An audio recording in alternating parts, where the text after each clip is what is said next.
Hello everyone! I'm AYANA, a Vtuber. Today we'll explain how to create animation using keyframes. Let's begin! Let's start! The keyframe concept is common when creating animation with video editing software such as Premiere Pro and After Effects. You can create animation by hitting keyframes. This is a common function among various video editing software, so let's keep it in mind. First, apply the effect to the clip. This time, I will use Gaussian blur. Click the stopwatch-like button to the left of blurriness in the Effect Controls panel. A keyframe will be added at the playhead position.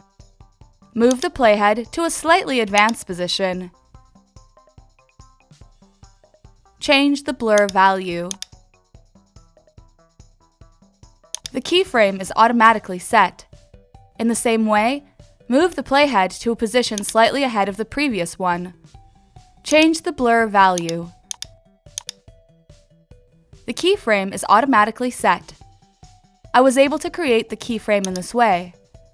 The blur level smoothly increases from 0 to 50 between the first and second keyframes, and then the blur level smoothly increases from 50 to 0 between the second and third keyframes.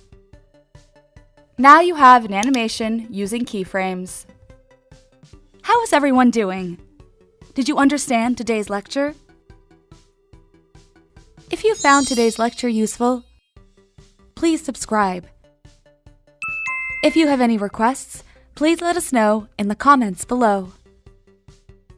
See you again for the next lecture. See you soon. Bye-bye.